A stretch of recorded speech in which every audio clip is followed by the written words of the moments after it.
akong gagawin is, i-differentiate ko pa iti bronzer can contour. So, anya ti difference da. So, daytoy kat jay bronzer.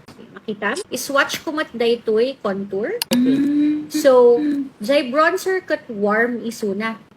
So, why is it warm? It's warm kasi ang ginagawa ng bronzer natin, ang goal ng bronzer natin is to make our face more sun-kissed. Yan. Dito natin yan i-apply sa natural side. Dito sa mas glam na base, ang gagamitin natin is si contour. So, kung makikita mo, si contour has a grayer undertone because the goal of our contour is to create shadows on our skin so that we can sculpt our face para maiba yung shape natin. So, kapag pagdating sa pag-iiba ng shape ng face, mas maganda talagang gamitin si contour. Ituturo ko muna si bronzer. So, when you're applying bronzer, masapol nga, ikabil mo iti places nga tinatamaan ng araw. So, you have to put this in places that the sun hits, okay? We're going to start here.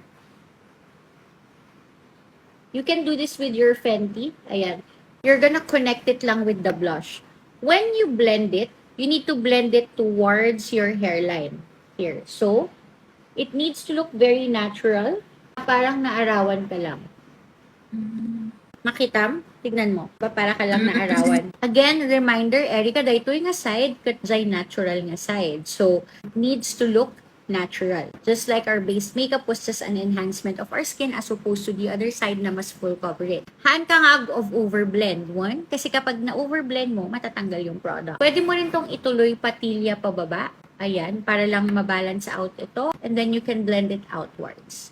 While it looks like your bronzer has reshaped your face, nakatulong siya, di ba? Kasi parang nag-create ka rin ng shadow, mas warm kasi siya. So, mas sun-kissed yung effect niya. Pag contour yung ginamit mo, iba talaga yung effect. Kasi ang contour, mag-create ka talaga ng shadow. So, gawin ko siya dito sa kabila, ha? So, mag-start tayo dito sa cheeks. Si bronzer, dahil hinihit niya yung face mo from here, di ba? The sun hits your face from here. Nandito siya sa may cheekbones, dun sa highest part ng cheekbone. Dun si bronzer. Si contour, dito siya sa ilalim. Para mag-recede tong area na to, tapos magmukhang mas maliit. Okay? So, ang kabilakti, basit na contour.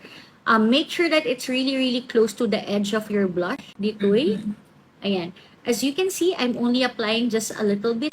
So when we blend this one, we just have to bring the pigment upwards and downwards a little bit so that we can create a contour. I-observe mo maigi, ha? Again, the bronzer is here. The contour is here. So if I take my sponge, I'm just going to blend my contour. And then I'm going to blend it upwards and then downwards. Kas lang disappear going that way and then going this way. And then once you look straight, you're going to see that it's sculpted. Makitam? Diba? Okay. So, it's not the same, right? Kasi the contour sculpted my cheekbones while the bronzer made it warmer. So, again, is bronzer and contour the same? Yes or no? No, it's not the same. Okay? It has a very different effect. So, one of the questions our students ask us, what if, coach, we don't have a contour shade? Can we use bronzer? Theoretically, yes. You can use bronzer. It will have the same effect, but it will not contour your face to this extent. You see the difference? This one becomes warmer and this one is contoured. It's the same for the jaw. So on the jaw, you put it here and you blend it below and above the jaw so that your jaw appears smaller.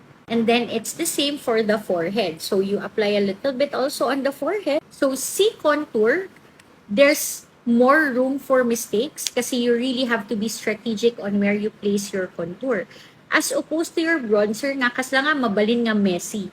Kasi bronzer lang naman yun, di ba? Pero for contour, kapag mali yung pagkalagay mo ng placement ng contour mo, possible na magtatabingi yung mukha mo. Ano jay, kunada ti Ilocano, banking.